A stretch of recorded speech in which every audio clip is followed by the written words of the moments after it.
asalaamaaleykum wa rahmatullah maa ngi leen di nuyu yéen ñëpp waaye mbokk yi ku ci nekk turam ak santam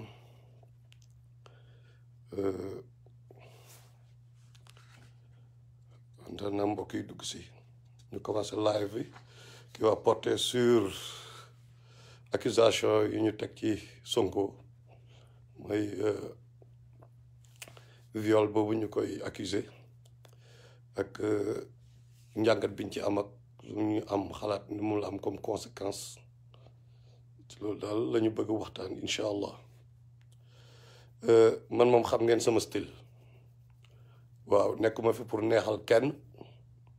loolu il faut ma fàttali leen ko neexaluma kenn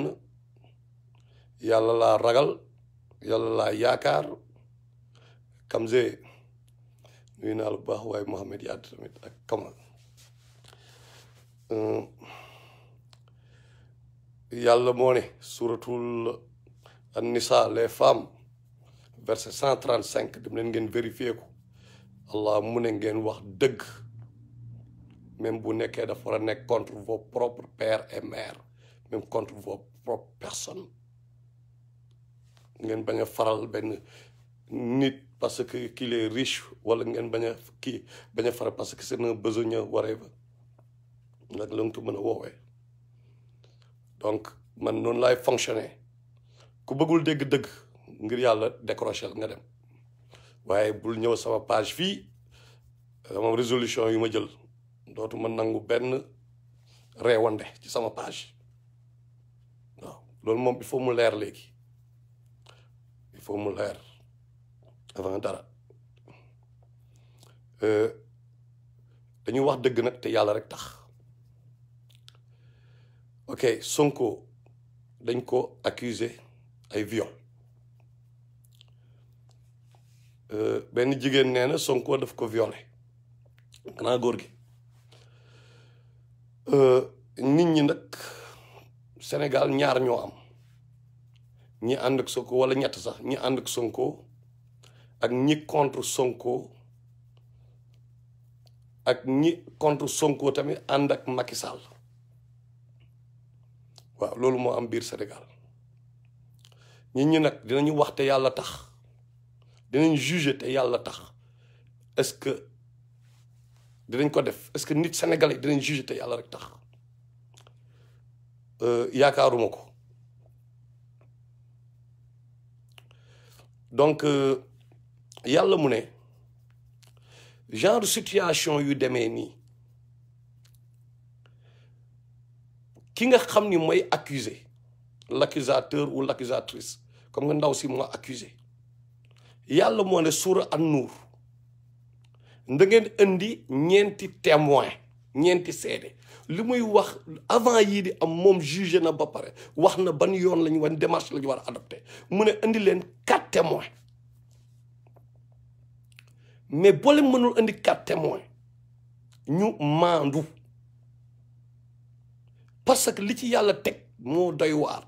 neen ñi nga xam ni dañu accuser ay femmes parce que affaire histoire bi Aïcha radiyallahu anha la woon loolu mooy contexte bi moom la ñu tegoon calomnie ci kawam xam nga donc loolu mooy contexte aaya bi mais musiba la ci teg donc bu fekkee ni amuñu 4 témoins mais nañu maandu ñu noppi ci beneen bi mooy bu ñuy juger nañu juger d'après ce que Dieu a fait descendre kan moo ko fekkee ñun est-ce que gis nañu ba pare dañoo ne borom xam ne nee nañ da ngay gis sax tellement yàlla daf ko mettil neen da ngay gis da nga war a gis sexe féminin masculin bi di dugg ci sexe féminin bi ngeen jéglu expression bi loolu la ko wax noonu la ñu wax tellement yow ba ay ñaari nit bi ñuy njaaloo avant ngay dajale 4 témoins du ñu pare ba dem seen yoon wala ah amin yaa de du wax bu mënul nekk bi yaa de forte chance donc pour dire que foofu dafa xaw a sew na ñi ñi def attention léegi nag bu ñu génnee ci loolu ñu wax ci Sonko moom ci ay waxam li mu wax ci loolu peut-être la ñu mën a wax mooy man dama fi taxaw am na ñu bëri ñu fi doon taxaw ñi naan dañ may vaar ak ci ay fen ñu naan dañ may vaar fii ñi naan dañ may kii li ma saa lu ma leen waxee ah di ngeen ci teg bët xam nga lan moo am ci situation bi benn instant mooy gis dëgg ci sa tànk loolu moo fi am waxuma nag li am comme ni ma ko waxee li am ci biir mais li am ci biir di Sonko ci ay waxam nañu ragal yàlla te ñuy wax dëgg te yàlla tax nañuy wax dëgg te yàlla rek tax nañu bàyyi parparloo ci ay fen nañu waxante dëgg nañu bàyyi parparloo bi ci ay kàcc gars yi ñëpp xam nañ ni tey 99% médias yi waxuma journalistes yi mais chef de presse yi ñi moom presse yi ah 99 soit ils sont ouvertement avec Macky Sall wala ils sont corrompus ci suuf Macky Sall moo ngi leen di jox xaalis ñu koy liggéeyal léegi nag dama leen di yóbbu ci ginnaaw jamonoy Senghor nañ dellu jamonoy Senghor ñoom grand góor gi yéen a ngi fàttaliku yéen suñuy grand bi Laay Njombar amul karaw bi Senghor naan Laay Njombar di wax Ablaye Wade waxi Ablaye Wade naan Laay Njombar chaque fois Ablaye Wade la doon concentré wu mais jamono élection yooyu noonu mais Cheikh Anta Diop candidat la woon Majmoud Diop candidat la woon ñooñu duñu moromu Ablaye Wade pourquoi Senghor en tant que n'est-ce pas élève ñoom de l'impérialisme occidental bi nga xam ni xam nañ suñu psychologie xam nañ nu ñuy xalaatee ñoom ñu koy nekk ay conseillers ñoom Foccart ak whatever léegi pourquoi mu concentré wu ci Ablaye orienté suñu esprit paay ak maam yi ci Ablaye Wade parce qu'il voulait pas promouvoir Cheikh Anta Diop ak ñoom Majmoud Diop bi nga xam ne surtout Cheikh Anta Diop bi nga xam ne Ablaye Wade tey fekk ko sax ci wee donc naturellement il en avait fait le chef de l'opposition naturellement parce que ñun ñooy xool kan mooy ñun ñooy tànn ki gën a am buzz mooy nekk chef opposition tey benn instant Ousmane Sonko bu amee yenn promo yi dëggu leen baax la ku mu neex nga téye ku mu neex dama leen wax li am yenn promo yi ñoom dañ ci contribuer loolu laa leen doon jéem a wax fan yële passé xool leen plan B mën leen fi sital ay tur naan leen xool leen Thierno Alassane Sall tamit ngeen boole ngeen fexe ñoom ñëpp ànd loolu laa leen doon wax ko Sonko commencé am ay mauvaise fréquentation may leen kii ngeen ñëpp ngeen commencé ñu si gën a bëri waaye nangam dañu may jéem a vaar ak whatever je voyais la chose venir te tey loolu moo am ils allaient l'avoir anyway et ils l'ont eu tey xam nga lan moo am tey damaa bëgg Sonko damay topp ci ginnaawam mais ñëpp xam nañ dëgg bi lan la Sonko lan lay def à 22h nga am ñaari jabar ah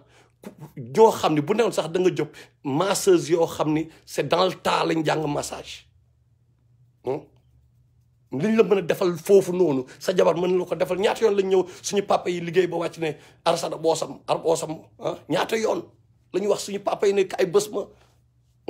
loolu kay sa jëm yaay ak yooyu ñu naan kay loolu kay amin mais bien que moom dafa feebar whatever beneen affaire la loolu la expliqué ci lu mu expliqué loolu la ñuy basé wu mais nañu waxante dëgg amul pour dugg foofu te commencé wul fii dem nañ ngeen laaj Pastef Louga la xaw ma waalo lii yàggul dem nañ ngeen laaj waa Pastef bu waalo la xaw ma Louga invité nañu Ousmane Sonko ñu jëlal ko hôtel ba gars yi sax dañoo mer après au lieu mu dem ci hôtelu waa Pastef yi li may wax nit vérifier l'information nga xam man du ma waxantu au lieu mu dem foofu xam nga lan la def benn gel jëlal ko iri ko à part mu dem kër bi ko gel boobu jëlal ba ñooñu mer ba Pastef boobu defe naa Pastef Louga la woon ba ñooñu mere ko mais yow gouvernement bu am ay service secret mais c'est sûr que lu ñuy xam ci yow mais du jeex ça c'est l'État ils sont puissants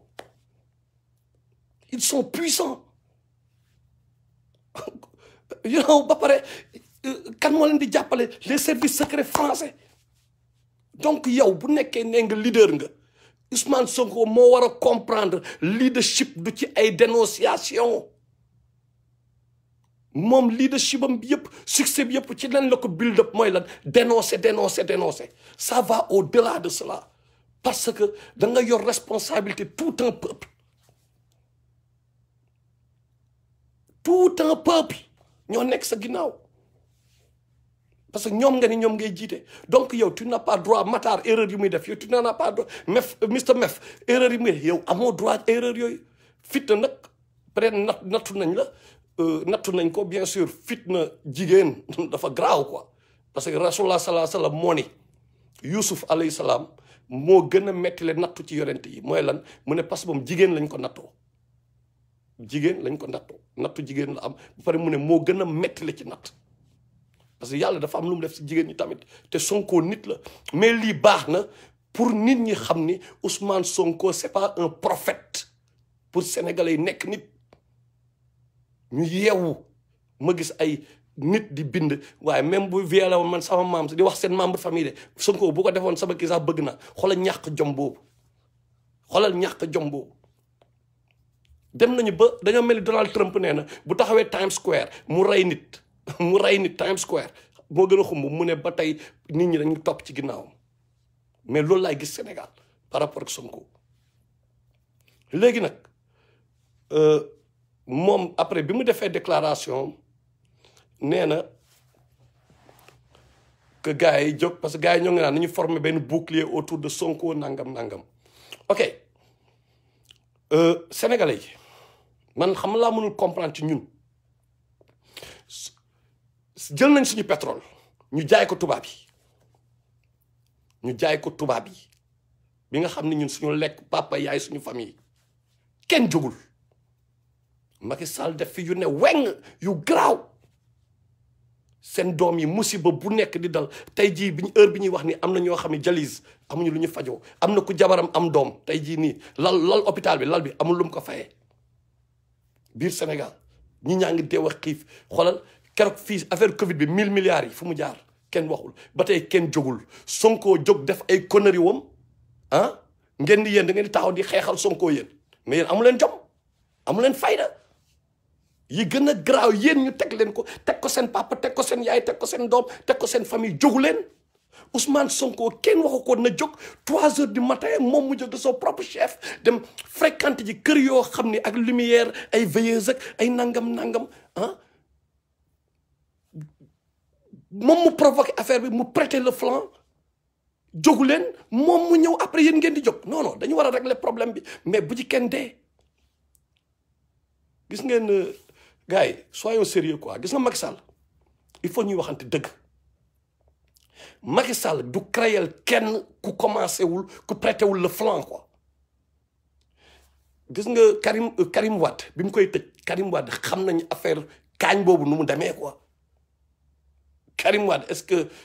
avant Ablaye Wade di falu xam ngeen nu mu demee affaire Boeing yeeg yi mu doon jënd fii ñun ñoo ko doon wax après loolu kan moo ci tegu Khalifa Sall mais xam ngeen affaire caisse bi nu mu demee caisse noire am boobu nañ waxante dëgg ils ont prêté le flanc waa ji tamit escroc la mu profité ci imam Ndaw benn biñ koy jàpp mais moo prêté le flanc moo doon fréquenté ñoom joxaane di leen téyel seen xaalis ak yooyu imam Ndaw moo prêté le flanc Macky Sall profité ci parce que bëgg na lekk xaalisu terrorisme waree fa mu profité ci nañu waxante dëgg Ousmane Sonko moo prêté le flanc moom moo ñëw weere ngaaka la benn instant ci affaire xam nga gars yi yenn saa yi boo nekkee leader yow tey bu fekkee yu ñàkk fayda yi lañ lay amee tey Ousmane Sonko waaye kon ñoom Macron l'impérialisme occidental mooy le marionnettiste bi nekk derrière la marionnette Macky Sall ñi nga xam ne ñoo rey Kadhafi ñoo rey Sankara mujjul fenn yow ñooñu te dëkk boo xam da nga am pétrole ils vont faire une bouchée de toi bu nekkee yow yii mais kon pare woo pour diriger Sénégal Ousmane Sonko amoo xam-xam bi kon bu nekkee yomb yi lañ lay amee yow sa main da nga war a ñaaw njort à tout moment tu dois pas xanaa nag affaire sexe la xanaa mu ëpp la doole loolu moom bu la ëppee doole nag foofu moom xamuñu leneen la te loolu moom duñ ci sax jugé duñ ci dugg mais pouvoir dafa ànd ak responsabilité ànd ak ay sacrifice yow yaa ne pouvoir bi nga bëgg nit ñi topp la dafa am sacrifice yoo xam ne yaa ko war a jël même bu nekkee dafay metti da nga war a muñ da nga war a muñ am na yoo xam ne mënoo cee dugg Ousmane Sonko dëgër bopp mooy sa problème dëgër bopp man ñëpp ñi nekk autour de toi ñëpp laa depuis le début ñi la xam depuis avant ngay nekk Pastef avant ngay nekk Pastef laa wax de parce que man damay xam ni may poser yenn questions yi pour enquête pour xam quoi nit ki mooy kan ki ñu topp kan la mais ñëpp wax nañ ben da ngaa dëgër bopp sa xel rek doy na la tout le temps doo déglu kenn sa bopp chaque fois ngay déglu te loolu man dama ko dund ak yow kuy waxtaan ak yow Ousmane Sonko man j'avais remarqué ça bi ñuy wax man ak yow comprendre nga yow rek yaay wax loolu mënul nekk nit nga yow rek yaay wax doo may sax nit ki dugal benn mot mais du dem nit nga da nga soxla ay nit même rasulullah sallallahu alayhi wasallam dañ ko boole Aboubacar Omar Ousmane Ali sahaba yi xoolal groupe sahaba pare ne dee leen consulter ñu ne dee leen consulter avant ngay def dara mais bu fekkee ni da ngaa wowle lu nekk nga def fa ne yow yaay jàmbaar bi nit ñi di la jay gis nga kaay ma wax la benn affaire Ousmane Sonko kaay ma wax la fi nga déglu bu baax gis nga ñu bëri tey ñu naan ay bouclier xool leen ñenn ñi États-Unis fii la ñu toog wala Canada wala France naan dem leen ngeen seen biir kër la ñu toog du ñu exposer seen famille de comprendre nga ñenn ñi France Paris non Paris dafa claté France n'est plus ce qu'elle était ñëpp pense à rentrer yow nag yaay buntu bu ñuy duggee Sénégal pour ñu mën a jël place ñoom Yaxam Mbay place ñoom Jom place ñooñu loolu la ñuy viser faalewuñu kenn gis nga après yàlla bu la mayoon nga nekk président ñoom ñooy taxaw tey yow nan la yow violeur nga woon anyway wallahi maa la ko wax ay man maa ko fi wax ci mbooloo bi ñi koy défendre tey na Ousmane Sonko def leen arrangé wul il faut le taxer de violeur ñoom ñooy jëlal wax bu ñaaw bi tegaat ko si kawam mu tax nit da ngay xam say vrai ñan la da ngay bañ a nga kii te yàlla tax bi ngay dem xam nga benn instant par rapport à say principe di dugg ci ñoom Khalifa Sall fii xam nga les moteurs du système boobu ngay da ngay combattre nga commencé ay Moussa Diop nga koy jubaleeg ay kële tout ça là loolu la la yàlla di won nii loolu la la yàlla di won nga war a nekk nit Ousmane Sonko nekkal nit te tamit bul sacrifier sénégalais yi Barthélémy Dias moo ngi profité naan mon ami et allié Ousmane Sonko nangam way ko dina xam ne tey lan mooy vrai révolution mais Barthélémy Dias fii lañu la jeel defoo nix Barthélémy Dias Khalifa Sall moo la gën a jege Ousmane Sonko defoo nix pour tax ngeen bëgg sacrifier jeunesse bi ñoom Ndiaga Diouf boobu nga kiloon bi nga rayoon fii Ndiaga Diouf après nga tourné waat di ànd ak Ablaye Wade moom ngeen bëgg kon ne di sacrifier suñu jeunesse pour lan indi leen seen njaboot yi ngeen teg leen ci kanam da ngeen def ne affaire bi c'est de la blague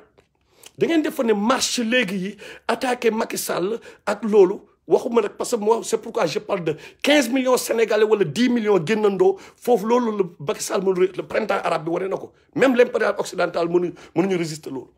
ok mais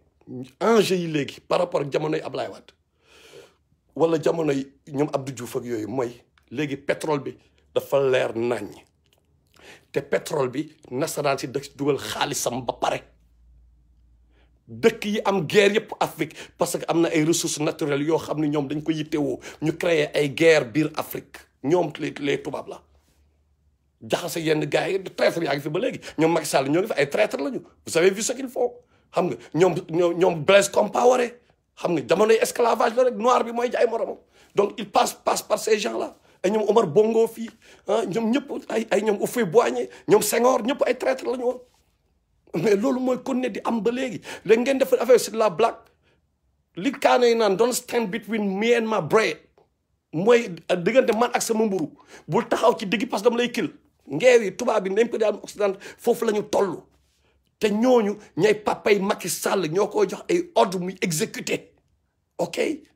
buñ ko waxee tiireel sa peuple day tiire moom si boppam dañ ko kepp li muy reproché Ousmane Sonko man sama njort mooy li mu koy reproché du ma jugé nag comme li ma wax affaire sexe moom je juge pas li mu koy reproché mais ñoom ñoo gën a nekk expert ci loolu ñoom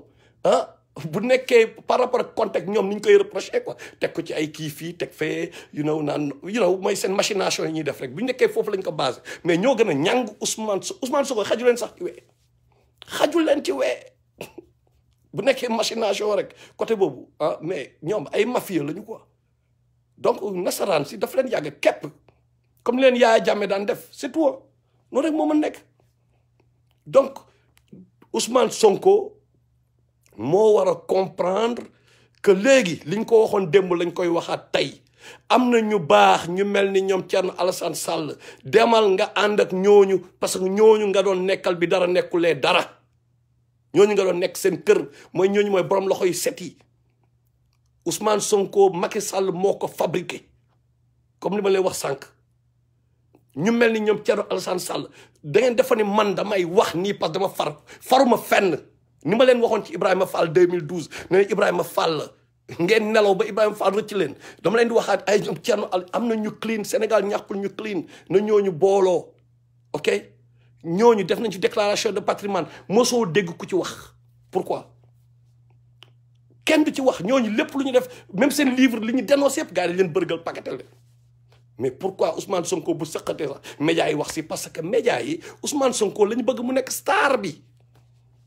Macky Sall Ousmane Sonko nekk le chef de l'opposition moo ko arrangé parce que Ousmane Sonko am na ay cool-cool yu sew yu ndaw ay cool-cool yoo xam mënuñu ko wax fii yu ndaw yu sew ay 94 milliards yooyu yëpp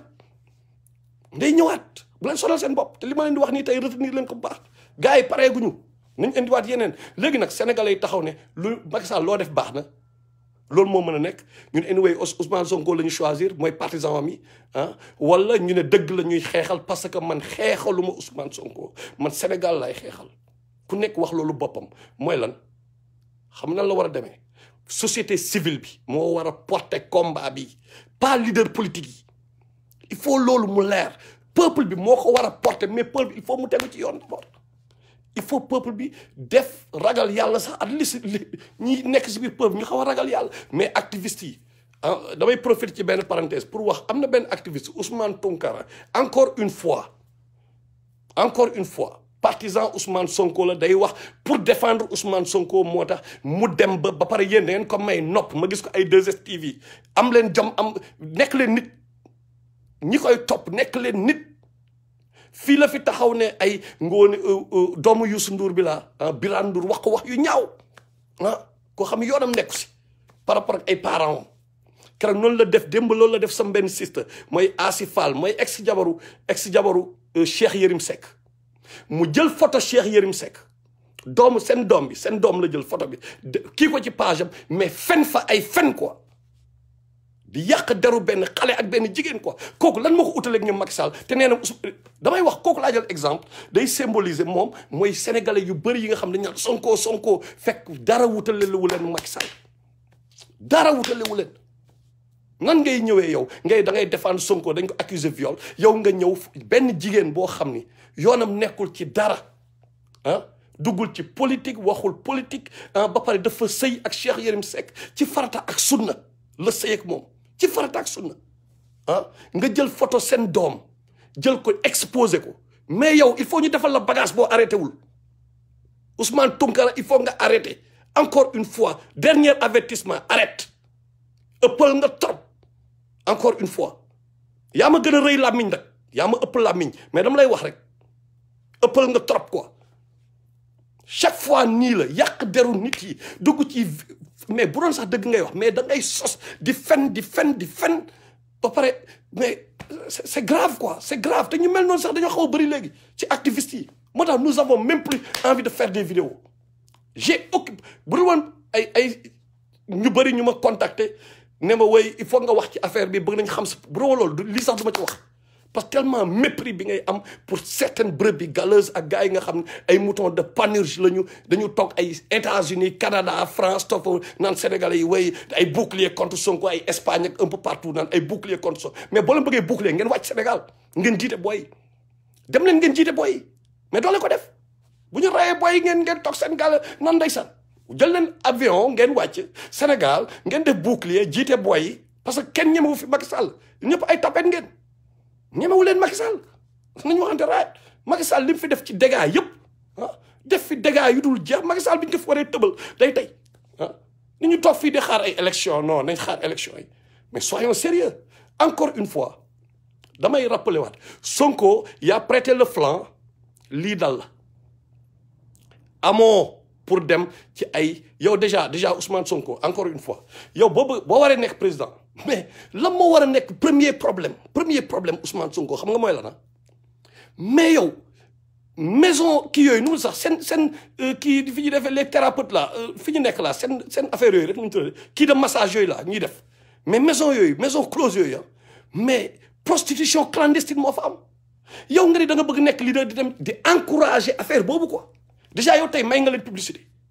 léegi même ñi xamul woon léegi xam nañu ne Sénégal loolu am na fa quoi massage même ñi ngaa yi sax léegi xam nañu léegi bu ñu xamee léegi seen yaram daw wala am lu leen xaw a lu ñu yëg seen yaram ñu ne waa mais cette année moom leen ñu xaw a faible automatiquement ñu dem fa kan moo leen publier yow yaa tax ñoom ñu xam quoi Ousmane Sonko parce que all eyes on you la yow donc nga bëgg nekk leader première chose waroo sax promouvoir loolu waroo sax taxaw foofu parce que promouvoir nga lu bon nga promouvoir mais soyons sérieux quand même mais gars yi bu sénégalais nañu ragal yàlla ñuy wax dëgg te yàlla tax te suma bopp ma la gënal du bañ naa la defe naa loo leen bëgg seen leader na la sa papa sa yaay say doom say jabar gënal te tey jii biir Sénégal li ñu teg papa yeeg yaay yeeg doom yi dafa metti te da ngeen defa ne affaire bi c'est une blague c'est pas une blague lii waruñu deb non am na comme ni ma leen ko wax sànq instant bii nii am na ay centaines de personnes yu taxaw ci kanamu hôpitaux yi amuñu lu ñu coop amuñu lu ñu ordonnance bu ñu jënd wala lal bi ñu war a fayee am na koo xam ne tey jii dialyse amul lu mu fayee pour dialyse instant bi ñu wax y' a au moins 50 personnes yoo xam ne loolu am na ñoo xam ñoo ngi leen di waaj a génn nañ leen seen kër gis ngeen ko keroog ñooñu ñu dàq seen kër yi ñu nangu seen kër yi kan ma leen xeexal kenn xeexalu leen ba pare yéen benn Ousmane Sonko gars yor moo ni ngam ba pare beneen contradiction bi mooy yow Ousmane Sonko ñoo ngi wax nga ni non kii bi dafa cher boobu nekkoon 200 000 xaw ma lan mais biir Pastef yow star nga quoi boo taxee nga ni gars yi man de wax dëgg yàlla sama ndigg xamu leen benn thérapeute mais gars yi ku nekk avec plaisir lañ lay ñëw bës la ci sa kanamu jabar ak say doom mais yow nga ni yow da ngay may ay boy orphelin la sa moitié salaire député yow ngay maye nga ko quoi may nga ko orphelin yi right mais kon gars yow amoo xaalis lu la ngay may sa salaire te yoroo te yàlla nee na surtout al Isra verset 29 yàlla nee na bu leen nay mais bu leen tendre seen loxo bul trop large parce que di ngeen gaañ seen bopp Allah azza wa jalla moo ko wax Ousmane Sonko jàng nga yaa doon président ibaadu yi amin waa ahlu sunna yi xam nga loolu donc da nga doon politique quoi kon lan la da nga doon politique wala bu nekkee comme li nga wax fële dafa cher mais bul maye sa salaire député kaay téyel sa salaire parce que l'argent est né de la guerre anyway mais yooyu yëpp ay contradiction la boobu ba léegi ñoo ngi wax nag bu ñu waxee ñi ñu naan da nga contre Sonko ana ñi ma doon vaar keroog waa vaar yi yàlla wane leen loo leen vaar da ngeen doon jéem a vaar léegi am ngeen loo leen vaar am ngeen loo leen parce que yàlla est juste Allah moo xam li nekk ci xol yi bi ñuy wax yàlla xam na li nekk ci xol yi li ñu def Sénégal defu leen genn waal gi Ousmane Sonko deful genn waal gi ok ci ay wax rek la ay wax boobu ba léegi wax la mais nañu xaar xool leen maa ngi lancé benn appel wàcc sur le terrain dina am na xeex confrontation dina am ñu xool leader bu nekk ñaata ñooy wàcc ci mbedd bi ñaata ñooy dem leen ngeen xool caporal Ousseynou Fall déglu leen bu baax caporal Ousseynou Fall envoyé na ma benn audio dem leen ngeen ne ko na leen ko envoyé xool leen caporal Ousseynou Fall Ousmane Sonko ne du ma wàccal kenn ci mbedd bi du ma wàcc ci mbedd mi di xeexal kenn déglu leen bu baax caporal Ousseynou Fall réunion la woon ñoom ak ñoom Sonko gars yi Sonko si boppam ne du mës a wàcc ci mbedd bi kenn ci ñi nga xam ne ñoo njëkk a jox micro Sonko ñoo ko njëkk a jox micro ci mbooloo wallahi il me l'avait dit depuis le début Sonko du ma sa wàcc terrain di xeexal kenn tey ngeen ni da ngeen di rey seen bopp pour kan mais bu nekkee changé na nag mën na changé mu jëngu bu jëngoo moom on est d'accord mu jëngu mu dekk dans les rangs premièrement mu xam ne du prophète deuxièmement bul mës a taxaw ne man maa parfait bul taxaw ne maa parfait chaque fois ce discours mooy man maa parfait ñi des parfait wuñu loolu boo ko defee lii moo tax yu ndaw yi rek yii nii comme nii du ndaw sax mais lii moo tax bukkee day rëy parce que yaa ko woote yow yaa ko woote Ousmane Sonko yow yaa woote affaire bi xam nga booy def loolu mais Kémi Séba nante la quoi moom loolu la ñuy wax nante quoi salaamaaleykum maaleykum salaam xam na ne l'impérialisme français la ci jigéen lañ koy piyee xam na la mu teel a déclaré man damaa bëgg jigéen mu teel ko déclaré ne gars yi man dama bëgg jigéen xam nga donc jeex na buntu boobu tëj na ko gars yi nañ làmb donc bu ñu ko jàppee mu ne ah mais peut-être que j'étais faible mais bu ñu waxee ay du taxaw nit ki day taxaw naa man maa parfait mais ni ngay dénoncer dafa am nooy dénoncer loolu la ñuy wax gars yi xam leen gisee Bali Fayeva xamul fi ñuy waxee xam li ma wax bu ñu la waxee loolu si discours bi la on a l'impression bi ngay joxe mooy man rek maa parfait moo tax chaque fois da ngay rappeler aux gens que je ne suis pas parfait et j'ai besoin de conseiller ok parce que bu ma juumee parce que nit la sénégalais noonu la lay jëlee day defal tey ji yow gis nga fi ñaata sénégalais ci biir réew mi dañu defoon seen sëriñ par exemple mais dañuy jàppale du def erreur nit bu dul def erreur la te ku dul def erreur yàlla ngay nekkaat loolu bëri na Sénégal même sëñ bi bu defee erreur xam nga en tant que nit non c'est pas possible loolu mooy loolu du ci Sonko de non ci ñun la you know what I'm saying ñun ni ñuy jëlee leader yi ni ñuy jàppee leader loolu si ñun la donc daal en grosso modo encore une fois Sonko j'espère que di nga jàng leçon bi da nga prêter le flanc man li ma la waxoon démb laa lay waxaat demal ci ñoom Thierno Alassane Sall nga job ak ñoom gars yi clean yi nga job ak ñoom ñooñu ñoo clean même bu dul dara ñooñu sax seen clean ay barke yàlla bi yàlla dina la jàppale. après nag li si des ci combat bi buñ ko teg ci loxo benn politicien ñoom ñëpp nag A ba Z ñun ñoo war a mëne combat bi nag après nag ñu tànn xool kan mooy ñuy jiite. noonu la mën a demee bu ñu teg combat bi ci loxo politiciens yi parce que politicien anyway dafa am ay règles ñoom ñuy doxee dafa am ay affaires yu ñu war a respecter da nga war a inclusif da nga war a dañ leen a tënk ils sont pas libres moo tax c'est à nous de récupérer le en tant que peuple récupérer affaire wane ne ñun ñooy doole bi comme ça politicien bi bu faloo bés bu jalgatee mu avant mu jot dina xam ne yii doole moo ma fal mais bu fekkee ni ñun ay moutons de Panurge ñoo nekk di fal politicien bi après lu ko neex lay def lu ko neex lay def loolu moo indi problème bi tey moo tax lu leen neex la ñuy def xoolal Idriss Seck ni mu ñuy traité ah ay dama waxoon dama ni façon naa yéene ñuy xoolal seen yoon nekku ci faale wuñ ñu ko faale wuñ seen parce que ñun ñoo ñàkk fayda loolu daal mooy wax ji encore une fois Sonko jong lay ñaanal xam nañu fitna bu metti la quand même wax dëgg yàlla fitna jigéen fitna bu metti la xam nga léegi nag mën na am tamit nga am faiblesse pour jigéen ñi loolu tamit mënoo ci dara benn instant mais bu fekkee ne nit ku nekk am nga défaut benn instant bu fekkee ne yow leader lii sa défaut la mais utal ñeneen ñoo xam ne ay lieutenant yoo xam ni ñooy gérer yenn mission yi ça c'est d'un deuxièmement fexeel you am say ngay bàyyi yenn kii yu clan amin 22h lay def ci kër ay jigéen 22h ay jigéen di la bës à 22h su presque man dama feebaroon léegi beneen bi mooy gis nga am na ñu bëri ñuy nekk ci internet bi da ngay gis ñuy bind ci réseaux sociaux yi gars yi bu leen ñu sonnal quoi gis ngeen législative yi passé man j'étais surpris de voir Sonko mu am zéro mënul sax nekk député quoi dañ ko repêché seen coow lu bëri li ngeen fi def ci internet bi demu leen sax votel ko non mais gars yi amin lu bëri ay sóob la quoi soit nit ki dafa am intérêt ci bu sol Sonko bu faloo wala bu leen nangu peuple ñi nga xam ne amul ay sénégalais lambda la ñoo bu leen nangu yenn gars yi di leen dugal ci seen combine yooyu parce que ñoom directement dañ ci am intérêt pour la plupart am na ñu jub nag bien sûr ñoo xam ne bon ils sont you know c'est ay malhonnêtes et tout mais dafa am ñu bëri ñoo xam ne ay intérêt keroog bi may gars yi di ma vaar quoi dafa am kenn koo xam ne ci proche Sonko yi la bokk xam nga laay du ma wax turam mais laay la tudd xam ne dina xam boppam mu ne ma Matar dama gis ni gars yi bëri yu la attaqué mooy ñi nga xam ne am na lu ñu bëgg mooy opportuniste yi quoi ñu bëri ñu la doon attaqué j'ai vu que mooy ñi nga xam ne place la ñuy wut biir Pastef quoi gis nga ñooñu suba ñooy taxaw di saaga Sonko ils vont le traiter de violeur man maa leen wax loolu bu ñu bëggee lu ñu bëgg bu ñu ko amul dinañ taxaw fii xoolal lu ñaaw ñoom ñooy jëlaat lu bon li ñuy defaan ñoom ñoo koy jëlaat teg ko ci